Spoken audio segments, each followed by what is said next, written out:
నమస్కారం వార్తలకు స్వాగతం. ముందుగా ముఖ్యాంశాలు. వైఎస్ షర్మిల ప్రెస్ మీట్, ఇరు పార్టీలపై ఫైర్.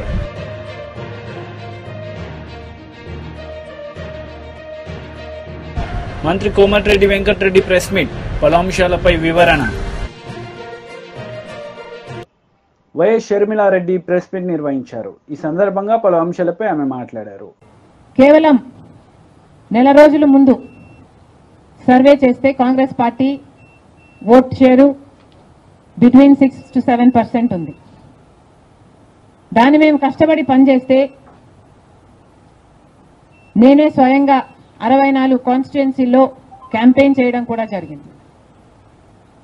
వీటన్నిటితో కనీసం 8% దాటుతుంది అని కాంగ్రెస్ పార్టీ ధీమాగా ఉంటే అది కూడా జరగలేదు. కారణం ఏమిటి అంటే ప్రజలు చాలా డిసిసివ్గా వాళ్ళ ఓటు వేస్ట్ కాకూడదు, ప్రభుత్వం ఎలాగైనా మారాలి, మేము మార్చాలి అన్న డిసిషన్ తీసుకున్నారు. కాబట్టే ప్రజలు కాంగ్రెస్ పార్టీకి కూడా ఓటు వేయడానికి ఆలోచన చేయడం జరిగింది. ఏది ఏమైనా కాంగ్రెస్ పార్టీ ప్రజల గుండెల్లో స్థానం సంపాదించుకోవడం మొదలుపెట్టింది. ఇది ఇలాగే అంచెలంచెలుగా పెరుగుతూ పోతుంది. రాహుల్ గాంధీ గారి నాయకత్వంలో మేమందరం కూడా కష్టపడి పనిచేయడానికి సిద్ధంగా ఉన్నాం. అటు కేంద్రంలోనైనా ఇటు రాష్ట్రంలోనైనా కాంగ్రెస్ పార్టీకి మంచి భవిష్యత్తు ఉంటుందని 2029 కల్లా మేము ఒక మంచి పొజిషన్లోకి రాగలమని నమ్మకం మా అందరికీ ఉంది. ఈరోజు చంద్రబాబు గారు ముఖ్యమంత్రి ప్రజల తీర్పును గౌరవిస్తూ ఆయనకు మరొకసారి శుభాకాంక్షలు తెలియజేస్తుంది కాంగ్రెస్ పార్టీ. అలాగే చంద్రబాబు గారికి మరొకసారి గుర్తు చేస్తుంది కాంగ్రెస్ పార్టీ మన రాష్ట్రానికి రావాల్సిన ప్రత్యేక హోదా. ప్రత్యేక హోదా అన్నది ఆంధ్ర రాష్ట్ర ప్రజల ఊపిరి. 10 సంవత్సరాలుగా మోడీ గారు బీజేపీ పార్టీ ప్రత్యేక హోదా విషయంలో ఆంధ్ర రాష్ట్రాన్ని ఆంధ్ర ప్రజలను మోసమే చేశారు. 10 సంవత్సరాల క్రితము ఎలక్షన్లకు ముందు మోడీ గారు వచ్చినప్పుడు 10 సంవత్సరాల ప్రత్యేక హోదా ఇస్తాము అని తిరుపతిలో మాట ఇవ్వడం జరిగింది మోడీ గారు. అప్పుడు చంద్రబాబు గారు చెప్పిన మాట 10 సంవత్సరాలు సరిపోదు, 15 సంవత్సరాలు కావాలి అన్నారు అదే సభలో. కానీ 10 సంవత్సరాలు గడిచిపోయినా కూడా ఈ రోజు వరకు కూడా బీజేపీ పార్టీ ఆ మాటను నిలబెట్టుకోలేదు. కానీ ఇప్పుడు చంద్రబాబు గారు మద్దతు ఇస్తున్నారు కాబట్టే బీజేపీ పార్టీ అధికారంలో నిలబడింది. ఈ విషయం మోడీ గారు గుర్తుపెట్టుకోవాలి. ఎందుకంటే ఈరోజు ఆంధ్ర రాష్ట్ర ప్రజల ఎన్నుకున్న ఎంపీలు కనుక బీజేపీ పార్టీకి చంద్రబాబు గారు మద్దతు ఇవ్వకపోయి ఉంటే అసలు బీజేపీ పార్టీ అధికారంలో ఉండే ప్రసక్తే లేదు. ఈరోజు బీజేపీ పార్టీ అధికారంలో ఉంది అంటే దానికి కారణం ఆంధ్ర రాష్ట్ర ప్రజలు అని మోడీ ఇప్పటికైనా గమనించాలి. చంద్రబాబు గారికి మరొకసారి గుర్తు చేస్తున్నాం. చంద్రబాబు గారు బీజేపీ పార్టీతో ఎలక్షన్లకు ముందు పొత్తు పెట్టుకుంటున్నప్పుడే కాంగ్రెస్ పార్టీ పదే పదే చెప్పడం జరిగింది, ఒక్క మాటైనా తీసుకోకుండా కండిషనల్ సపోర్ట్ అయినా మీరు ఎక్స్టెండ్ చేయకుండా మీరు బేషరతుగా స్పెషల్ స్టేటస్ అన్న కండిషన్ పెట్టకుండానే మీరు బీజేపీ పార్టీకి ఎందుకు అలయన్స్ పెట్టుకున్నారు చంద్రబాబు గారు అని అప్పుడు ప్రశ్నించడం జరిగింది. ఇప్పుడు మళ్ళీ బీజేపీ పార్టీ చంద్రబాబు గారిని డిమాండ్ చేస్తుంది. ఇప్పుడు మళ్ళీ కాంగ్రెస్ పార్టీ చంద్రబాబు గారిని డిమాండ్ చేస్తుంది. బికాస్ మీరిచ్చిన ఎంపీల వల్ల ఆంధ్ర రాష్ట్ర ప్రజలు ఎన్నికైన ఎంపీలను మీరు బీజేపీ పార్టీకి ఇచ్చారు కాబట్టే ఈరోజు బీజేపీ పార్టీ అధికారంలో ఉంది. కాబట్టి చంద్రబాబు గారు ఈ విషయాన్ని గుర్తుపెట్టుకొని ఇప్పటికైనా మొండి పట్టైనా సరే స్పెషల్ స్టేటస్ అన్నది ఆంధ్ర రాష్ట్రానికి అవసరం. కాబట్టి ఇప్పటికైనా స్పెషల్ స్టేటస్ మీద చంద్రబాబు గారు సీరియస్గా వర్క్ చేసి ఇది సాధించుకు రావాలి అని కాంగ్రెస్ పార్టీ ఆంధ్ర రాష్ట్ర ప్రజల తరఫున డిమాండ్ చేయడం జరుగుతుంది. ఒక స్పెషల్ స్టేటసే కాదు, పోలవరం ప్రాజెక్టు కూడా ఉంది. పోలవరం ప్రాజెక్టుకు చంద్రబాబు గారు 2 రోజుల క్రితం వెళ్ళడం జరిగింది. నిజానికి పోలవరం ప్రాజెక్టు రాజశేఖర్ రెడ్డి గారి ఆలోచన. 2004లోనే రాజశేఖర్ రెడ్డి గారు 10,000 కోట్లతో 20 లక్షల ఎకరాలకు నీళ్లు ఇవ్వాలి అని తలపెట్టిన ప్రాజెక్టు పోలవరం ప్రాజెక్టు. రాజశేఖర్ రెడ్డి గారి హయాంలోనే కుడి ఎడమ కాలువలు పూర్తి చేయడం జరిగింది. ఆ కాంగ్రెస్ హయాంలోనే 4,500 కోట్లు అంటే దాదాపుగా 40% పనులు పూర్తి చేయడం కూడా జరిగింది. కానీ తర్వాత అధికారంలోకి వచ్చిన చంద్రబాబు గారు పోలవరం ప్రాజెక్టు కాస్టును అమాంతంగా 29,000 కోట్లకు పెంచారు. కానీ పనులు మాత్రం పూర్తయినట్టు ఎక్కడా కనిపించలేదు. 2018 కల్లా నేను పూర్తి చేస్తాను అని రాసి పెట్టుకోండి అని చంద్రబాబు గారు ఆ రోజు అసెంబ్లీ సాక్షిగా ఛాలెంజ్ కూడా చేశారు. కానీ Polavaram project BJP leader Bandi Sanjay press meet నిర్వహించారు. ఈ సందర్భంగా పలు అంశాలపై ఆయన మాట్లాడారు. భారతీయ జనతా పార్టీ కార్యకర్తల మీద ప్రయోగించినటువంటి లాఠీ చార్జ్ లాఠీ దెబ్బలకు ఇలా నాకు గుర్తింపు వచ్చింది. తెలంగాణ రాష్ట్రంలో బీఆర్ఎస్ పార్టీ మూర్ఖత్వ పాలన వ్యతిరేకంగా నా కార్యకర్తలు జైలు పోయిన సందర్భంలో దాని షీట్స్ కమ్యూనల్ షీట్లు గృహ నిర్బంధాలు చేసిన సందర్భంలో కార్యకర్తల వల్ల నాకు ఇలా గుర్తింపు వచ్చింది.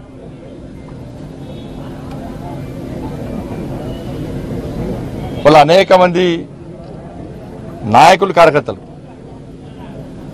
ఇలా ప్రజా సంగ్రామ యాత్ర చేపడుతుంటే దాదాపు 150 రోజుల పాటు వాళ్ళ కుటుంబాలకు దూరమై వాళ్ళ సొంత పనులు పక్కబెట్టి మోడీ గారి యొక్క ఆశీర్వాదంతో మా జేపీ నడ్డా గారి యొక్క ఆదేశం మేరకు మేము తెలంగాణ రాష్ట్రంలో నిర్వహించిన ప్రజా సంగ్రామ యాత్రలో నా అడుగులో అడిగేసి ఇవాళ నాకు చేదోడు వాదోడు ఉన్నటువంటి ప్రజా సంగ్రామ యాత్రలో పాల్గొన్నటువంటి కార్యకర్తల యొక్క కష్టమే నా వాటి వల్లనే నాకు ఈరోజు ఈ బాధ్యత గుర్తింపు వచ్చింది.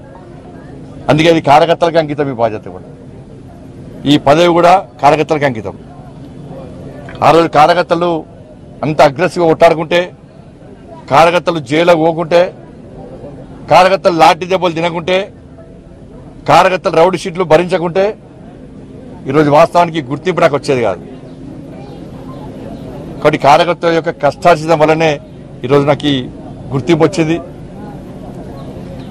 కాబట్టి ఈ బాధ్యతను ఏదో పదవులు అనుభవించడానికో డబ్బులు సంపాదించుకోవడానికో అక్రమంగా సంపాదించుకోవడానికో కాదు, దేశ రక్షణ కోసం, ధర్మ రక్షణ కోసం, సమాజ సంఘటితం కోసం ఏ తెలంగాణ రాష్ట్ర ఏర్పాటు సమయంలో అసూలు భాష వంటి ఆ అమరవీరుల త్యాగాలను స్మరించుకుంటూ ఆ ఉద్యమకారుల యొక్క స్ఫూర్తిగా తీసుకుంటూ తెలంగాణ రాష్ట్రానికి నిధులు తీసుకురావడం, నన్ను కష్టపడి అంత భారీ మెజార్టీతో గెలిపించడం, ఈ కరీంనగర్ నియోజకవర్గ ప్రజల యొక్క విశ్వాసాన్ని వమ్మియకుండా రాజకీయాలకు అతీతంగా కరీంనగర్ పార్లమెంటు నియోజకవర్గానికి నిధులు తీసుకురావడానికే, ఈ కరీంనగర్ పార్లమెంట్ నియోజకవర్గాన్ని అభివృద్ధి చేయడానికే ఈ కేంద్ర మంత్రి బాధ్యతను వినియోగిస్తా తప్ప వేరే రకంగా దీన్ని దుర్వినియోగం చేసే ప్రసక్తి లేదు. ఒక కమిట్మెంట్తో పనిచేసే కార్యకర్త నేను, సిద్ధాంతం కోసం నమ్మిన సిద్ధాంతం కోసం పనిచేసే కార్యకర్త నేను, పార్టీ కోసం, పార్టీ అభివృద్ధి కోసం పనిచేసేటువంటి కార్యకర్త నేను. ఇవన్నిటి గుర్తించిన తర్వాతనే ఇలా కేంద్ర జాతీయ నాయకత్వం ఒక మంచి అవకాశాన్ని ఇచ్చింది. కాబట్టి కేంద్ర మోడీ గారి ప్రభుత్వం, మోడీ గారి నాయకత్వంలో వారు ఏది ఆదేశించినా వారి నేతృత్వంలో తప్పకుండా నేను ముందుకు సాగుతా. కరీంనగర్ అభివృద్ధిలో తప్పకుండా ఎక్కువ శ్రమించి పనిచేస్తా. ప్రజలకు అందుబాటులో ఉంటూ కార్యకర్తలను కాపాడుకుంటూ నా వంతు తప్పకుండా అభివృద్ధికి సహకరిస్తానని చెప్పి ఈ సందర్భంగా తెలియజేస్తూ, ఎన్నికల వరకు మాత్రమే రాజకీయాలు, ఎన్నికల తర్వాత అందరూ శాసనసభ్యులను కానీ అన్ని పార్టీల నాయకులను కార్యకర్తలను కలుపుకొని ముందుకు ప్రయత్నం చేస్తానని చెప్పి ఈ సందర్భంగా విజ్ఞప్తి చేస్తూ, రేపు కేంద్ర బొగ్గు గనుల శాఖ మంత్రి శ్రీ జి కిషన్ రెడ్డి గారు కేబినెట్ మంత్రిగా బాధ్యతలు చేపట్టి మొట్టమొదటిసారి రేపు భాగ్యనగరానికి వస్తున్నారు. వారికి స్వాగతం పలకడానికి తెలంగాణ సెల్యూట్ పేరుతోని భారతీయ జనతా పార్టీ రాష్ట్ర శాఖ నిర్వహిస్తున్న కార్యక్రమాన్ని, తెలంగాణకు వందనం పేరుతోని భారతీయ జనతా పార్టీ రాష్ట్ర శాఖ నిర్వహిస్తున్న కార్యక్రమాన్ని పూర్తిగా విజయవంతం చేయాల్సిందిగా తెలంగాణ రాష్ట్రంలోని కార్యకర్తలందరికీ విజ్ఞప్తి చేస్తూ రేపు పెద్ద ఎత్తున స్వచ్ఛందంగా బేగంపేట విమానాశ్రయానికి తరలి రావాల్సిందిగా అందరికీ విజ్ఞప్తి చేస్తున్నాను. ఇంత మంచి అవకాశం కల్పించినటువంటి కరీంనగర్ నియోజకవర్గంలోని ఓటర్ మహాశయులకు, మా కార్యకర్తలకు, నాయకులకు, రాష్ట్ర నాయకత్వానికి, జాతీయ నాయకత్వానికి శిరస్సు వంచి హృదయపూర్వక వినమ్రపూర్వక ధన్యవాదాలు తెలియజేస్తున్నాను. కాంగ్రెస్ నేతలు మీడియా సమావేశం నిర్వహించారు. ఈ సందర్భంగా పలు అంశాలపై వారు మాట్లాడారు. కన్యాకుమారి నుండి కాశ్మీర్ వరకు చేసిన పాదయాత్ర, కొన్ని వేల కిలోమీటర్ల పాదయాత్ర ఈ దేశం సమగ్రత కోసం, ఏకత కోసం, అన్ని ప్రాంతాలు, మతాలు, కులాలు ఏకం కావడం కోసం ఎంతో దోహదపడింది. 10 ఏళ్లుగా అధికారం నుండి మొన్న కూడా శ్రీరాముణ్ణి, హనుమంతుణ్ణి అడ్డం పెట్టుకొని మత విద్వేషాలు రెచ్చగొట్టి 10 ఏళ్లు చేసిన ఘనకీర్తి ఏమీ లేకపోయినా, చెప్పుకోవడానికి తునక మచ్చాన లేకపోయినా, మళ్ళీ దేవుడి పేరిట, అక్షంతల పేరిట, మతాల పేరిట ప్రజలను రెచ్చగొట్టి మళ్ళీ 3వసారి అధికారంలోకి వచ్చిన మోడీ యొక్క అధికార దాహం ఏ రకమైందో మనందరూ తెలుసు. అధికారమే పరమధ్యేయంగా ముందుకెళ్తున్న మోడీ ఒకవైపు, ప్రాణాలు, ఆస్తులు, పదవులు త్యాగం చేసినటువంటి గాంధీ కుటుంబం ఒకవైపు. ఇలా బోటాపట్టం అధికారం రాకపోవచ్చు, కానీ ఈ దేశం యావత్తు ఎదురు చూస్తున్నటువంటి భవిష్యత్తు ఎవరు అంటే అది రాహుల్ గాంధీ అని చెప్పక తప్పదు. మణిపూర్ నుండి ముంబై వరకు చేసిన న్యాయయాత్ర కూడా ఈ దేశంలో ఎన్ని మలుపులకి, కొత్త రకమైన ఆలోచనలకు శ్రీకారం చుక్కినట్టు సందర్భం. ఈ దేశం కోరుకున్నటువంటి అఖండత, ఏకత, లౌకికవాదం, నిజమైన ప్రజాస్వామ్యం ఇవన్నీ ప్రజ్వరిల్లాలంటే మళ్ళీ రాహుల్ గాంధీ గారి నేతృత్వంలో ముందుకు పోవాల్సిన అవసరం. అన్ని త్యాగం చేసిన మహనీయుడి జన్మదినోత్సవం పురస్కరించుకొని వారికి అభినందనలు, శుభాకాంక్షలు.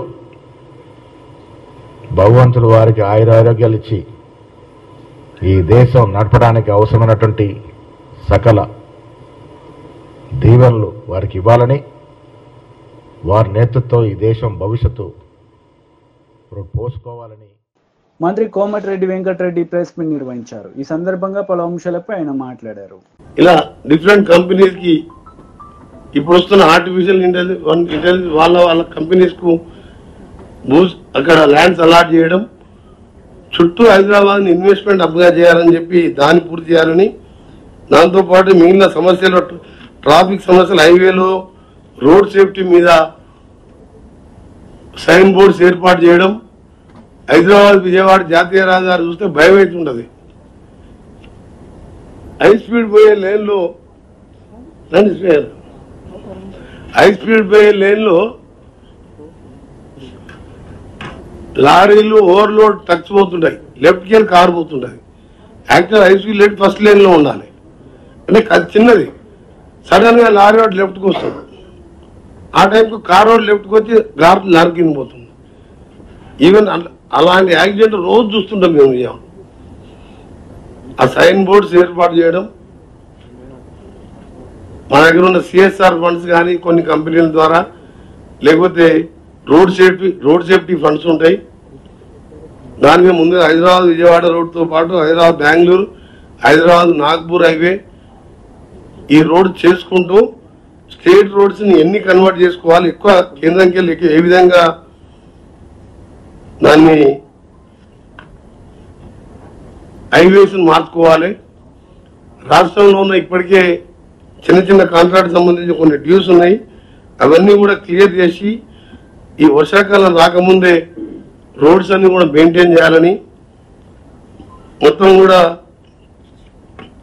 వచ్చే సంవత్సరం నాటికి జాతీయ రహదారులు దాదాపు 4,983 కిలోమీటర్లు ఉన్నది. మనకు ఇంకొక విషయం ముఖ్యమైనది, మన హైదరాబాద్ విజయవాడ రోడ్ అనగానే గడ్కరీ గారు ఒకటే అంటారు, ఆ రోడ్ పేరు చెప్పేది the road name is death road అంటారు ఆయన. జిఎంఆర్ వాళ్ళు 6 లేన్ 2022లో చేసేది ఉండే, కావాలని తప్పుడు సాకులు పెట్టి కోర్టుకు పోయి కట్టే టోల్ ట్యాక్స్ కట్టకుండా ఎస్క్రూ అకౌంట్ లో పెట్టి 2 రాష్ట్రాలు ఏర్పడ్డాయి. ట్రాఫిక్ తగ్గిందని 2 రాష్ట్రాలు ఏర్పాటు పెడితే ట్రాఫిక్ పెరుగుతుంది. ఆఖరి గడ్కరీ గారు నేను పార్లమెంట్ 6 సార్లు రేజ్ చేసిన. సరే ఇది 22లో చేయకపోగా ల్యాండ్ ఎక్విజిషన్ చేసి ఉన్నది, 2 సైడ్స్ లైన్స్ కూడా ఎలక్ట్రిసిటీ లైన్స్ కూడా షిఫ్ట్ చేసినాం. జస్ట్ ఆయన 22లో యాజ్ పర్ అగ్రిమెంట్ చేయాలి, 25 వరకు ఆయనకు ఉంటుంది టోల్ రోడ్. ఆయన ఏమంటే నాకు నష్టం వచ్చింది, నాకు ఇంకో 10 ఏళ్ళు అదనంగా ఇస్తారంటే చేస్తా, లేకపోతే చేయంటాడు. ఎన్నిసార్లు చెప్పిన మినిస్టర్ గారు కోర్టుకు పోతాడు సపరేట్ టెండర్ పిలుద్దామంటే. ఆఖరికి 17 బ్లాక్ స్పాట్ గుర్తించి టెండర్ పెట్టిస్తే 2 సార్లు కోర్టుకు పోయి 2 సార్లు ఆపించిండు. మొన్న 3rd టైం ఇప్పుడే కాంట్రాక్టర్ కూడా వచ్చిండు, దాని మీద రివ్యూ చేసినాం. రేపు 23rd రోజు క్యాంపులు వేసుకుంటూ చౌటుపల్ల ఫ్లైఓవర్, చిట్యాపల ఫ్లైఓవర్, పెద్ద కాపర్తి, అట్లా 17 రాజవరం అటు నుంచి జగ్గయ్యపేట క్రాస్ రోడ్ అక్కడి వరకు కోదాడల సిమెంట్ ఇండస్ట్రీ పోయే రోడ్ దగ్గర అండర్ పాస్ చేయక యాక్సిడెంట్ ఎక్కువ 17 స్పాట్స్ కు 375 కోట్లతో టెండర్ అయిపోయింది. పనులు మొదలైనాయి. ఒక చౌటుప్పల్ చిట్యాల పెద్ద ఫ్లైఓవర్ ఉంది కాబట్టి 23rd రోజు నేను నార్మల్ గా కొబ్బరిగా పూజ కొట్టి పూజ స్టార్ట్ చేసి వర్క్ స్టార్ట్ చేస్తున్నాం. టెండర్ ప్రాసెస్ కంప్లీట్ చేసినాం. ఈసారి కూడా కోర్టు పోదామని చూసిన ఆయన. దాంతో పాటు డిసెంబర్ లోపు 6 లేన్ గా విజయవాడ రోడ్డు మారవాలన్నదే లక్ష్యం. అవసరం ఉంటే పక్క రాష్ట్ర ముఖ్యమంత్రి మా ముఖ్యమంత్రి వైసీపీ లీడర్ మీడియా సమావేశం నిర్వహించారు. ఈ సందర్భంగా పలు అంశాలపై ఆయన మాట్లాడారు. నాయకులు ఫోన్ చేసి మిమ్మల్ని అత్యంత పాశవికంగా నడి రోడ్డు మీదే హత్య చేస్తామని బెదిరించడం ప్రక్షాళన అవుతుందా? లేదా మహానేత వైఎస్ రాజశేఖర రెడ్డి గారి విగ్రహాలని యూనివర్సిటీ క్యాంపస్ నుండి తరలిస్తే అది ప్రక్షాళన అవుతుందా?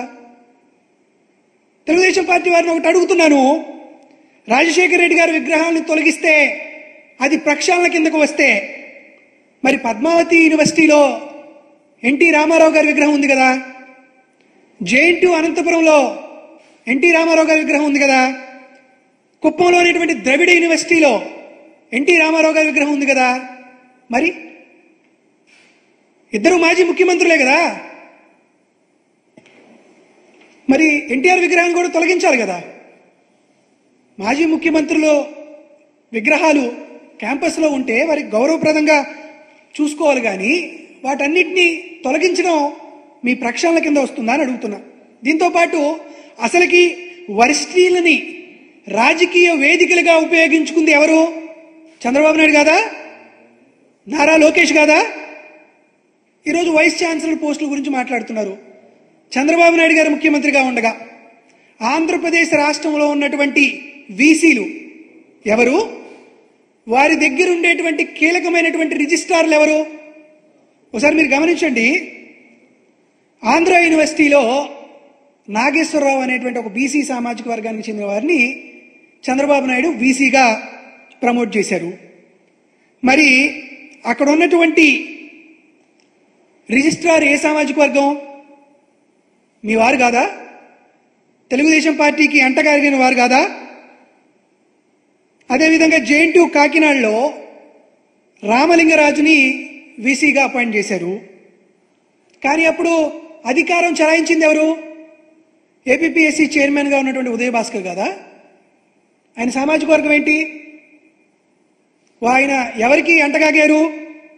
అదేవిధంగా కౌన్సిల్ మెంబర్లుగా ఎన్ఆర్ఐ కళాశాలకు చెందినటువంటి వెంకట్రావు గారిని ఎగ్జిక్యూటివ్ కౌన్సిల్ మెంబర్గా పెడితే జేఎన్టీయూ కాకినాడలో అధికారాన్ని అంతా అనుభవించింది మీ సామాజిక వర్గానికి సంబంధించినటువంటి వ్యక్తులు కాదా? ఒకసారి ఎస్పీ యూనివర్సిటీకి వెళ్దాం. ఎస్పీ యూనివర్సిటీలో చంద్రబాబు నాయుడు గారు ముఖ్యమంత్రిగా ఉండగా దామోదర్ అనే అతను వీసీగా ఉంటే ప్రొఫెసర్ గారు దేవరాజులు అనురాధ అనేటువంటి ఇద్దరిని రిజిస్ట్రార్లుగా చేసి వారి చేత చక్రం తిప్పించి దామోదర్ గారిని పని చేయకుండా చేయించింది చంద్రబాబు నాయుడు గారు కదా, ఆ రిజిస్ట్రార్ల యొక్క సామాజిక వర్గం ఏంటి? జేఎన్టీ అనంతపురం చూద్దాం. పేరుకు మాత్రం ఒక ముస్లింని వైస్ ఛాన్సలర్గా పదవి ఇచ్చారు, కానీ అక్కడ కృష్ణయ్య అని ఒక బలమైనటువంటి మీ సామాజిక బీఆర్ఎస్ లీడర్ మీడియా సమావేశం నిర్వహించారు. ఈ సందర్భంగా పలు అంశాలపై ఆయన మాట్లాడారు. జనవరి ఫిబ్రవరిలోనే వాళ్ళు ఒక కాఫర్ డ్యామ్ లాంటిది కట్టేసి ఆ 7వ బ్లాక్లో కుంగిపోయినటువంటి పిల్లర్లను రిపేర్ చేసి వాళ్ళు వాడుకలోకి తీసుకొచ్చేటటువంటి నీళ్లు నింపి కన్నపల్లి పంప్ హౌస్ నుంచి ఎత్తిపోసే పరిస్థితులు ఉండే. అయినప్పటికీ కూడా వాళ్ళు దాన్ని పక్కన పెట్టి ఉద్దేశపూర్వకంగా మమ్మల్ని బదనాం చేయడం ఒకటి. రెండవది, ఈ పందికొక్కులాగా ఇసుకను మెక్కి కోట్లాది రూపాయలు కాంగ్రెస్ నాయకులు ముఖ్యమంత్రి నుంచి మొదలుకొని అక్కడ కింది స్థాయి నాయకుల వరకు ఈ డబ్బులు దొబ్బాలనేటటువంటి ఆలోచనతో కనీస పర్యావరణ అనుమతులు లేకుండా ఇష్టం వచ్చినట్టుగా ఇవాళ సూరారం నుంచి కుంట్లం వరకు 92 లక్షల పైచల క్యూబిక్ మీటర్ల ఇసుక తవ్వకాలకు వీళ్ళు తెరలేపినారు. సో దీన్ని బట్టి కాంగ్రెస్ పార్టీ యొక్క ద్వంద్వ వైఖరి, వాళ్ళ నీతి అర్థమవుతూ ఉంది. అంతేకాకుండా ఇక రెండవ అంశం, ఇక్కడ నేను ఇంకో విషయాన్ని కూడా కోరుతా ఉన్నా. దీన్ని డెఫినెట్గా కాంగ్రెస్ ప్రభుత్వం పునఃసమీక్షించాలి. లేకపోయినట్టయితే డెఫినెట్గా ఎన్జీటీని కూడా ఆశ్రయించడానికి మేము వెనుకకు. అదేవిధంగా అక్కడ తవ్వుతున్నటువంటి ఇప్పటికే అడ్డగోలుగా చెన్నూరు నియోజకవర్గంలో కానీ, మంత్రి నియోజకవర్గంలో కానీ, పెద్దపల్లి నియోజకవర్గంలో కానీ, తర్వాత రామగుండం నియోజకవర్గంలో కానీ ఇప్పటికే అడ్డగోలుగా ఒకవైపు ఫ్లై యాష్ లారీలు నడుస్తున్నాయి, ఒకవైపు ఇసుక లారీలు నడుస్తున్నాయి, ఒకవైపు మట్టి లారీలు నడుస్తున్నాయి. దానివల్ల అక్కడ రోడ్లన్నీ నాశనం అవుతున్నాయి. ఆ ప్రాంతం అంతా కలుషితం అయిపోతుంది. అనేక రకాలైనటువంటి యాక్సిడెంట్లు జరిగి చాలామంది చనిపోతున్నారు. కాబట్టి ప్రభుత్వం ఇప్పటికైనా బుద్ధి తెచ్చుకొని తన పద్ధతులను మార్చుకొని ఇటువంటి నిర్ణయాలను పునఃసమీక్షించుకోవాలని నేను కోరుతా ఉన్నాను. లేకపోయినట్టయితే డెఫినెట్గా చట్టపరంగా మేము కూడా న్యాయవ్యవస్థ మీద మాకు నమ్మకం ఉంది. డెఫినెట్గా న్యాయస్థానాలను కూడా ఆశ్రయించడానికి మేము వెనుకకు పోమని చెప్పి సందర్భంగా నేను తెలియజేస్తూ ఉన్నాను. మా ప్రాంతంలో ముఖ్యంగా పెద్దపల్లి జిల్లా కానీ, భూపాలపల్లి జిల్లా కానీ, మంచిర్యాల జిల్లా కానీ ఒకవైపు ఫ్లై యాష్ దందా, ఇంకోవైపు మట్టి దందా, ఇంకోవైపు ఇసుక దందా, దీంట్లో మొత్తం కాంగ్రెస్ పార్టీ కూరుకుపోయింది. దీనికి పూర్తి స్థాయిలో ఆశీర్వాదం హైదరాబాద్ నుండి రేవంత్ రెడ్డి ముఖ్యమంత్రిగా ఆ ప్రాంత నాయకులకు ఆశీర్వాదం ఇచ్చి ఈ రకమైనటువంటి దందాన్ని ప్రోత్సహిస్తూ ఉన్నాడు.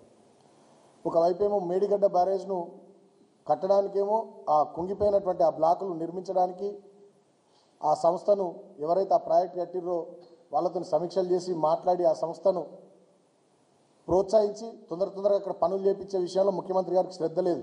కానీ కాంగ్రెస్ పార్టీలకు మాత్రం ఇసుక తోడడంలో మాత్రం శ్రద్ధ ఉన్నది. రైతులకు నీళ్ళు ఇచ్చే విషయంలో శ్రద్ధ లేదు. ఇసుక దందా ద్వారా డబ్బులు మెక్కడానికి మాత్రం కాంగ్రెస్ పార్టీ నాయకులకు శ్రద్ధ ఉన్నది. పోయిన యాసంగి సీజన్లోనే 20 లక్షల ఎకరాల్లో తెలంగాణలో పంటలు నిండబెట్టిరు. నీళ్ళిచ్చి రైతుల్ని కాపాడేటటువంటి ఆలోచన కాంగ్రెస్ పార్టీ నాయకులకు ఆనాడు యాసంగి సీజన్లో లేదు. ఇసుక మాత్రం. వార్తలు ముగించే ముందు ముఖ్యాంశాలు మరోసారి. వైఎస్ షర్మిల ప్రెస్ మీట్, ఇరు పార్టీలపై ఫైర్.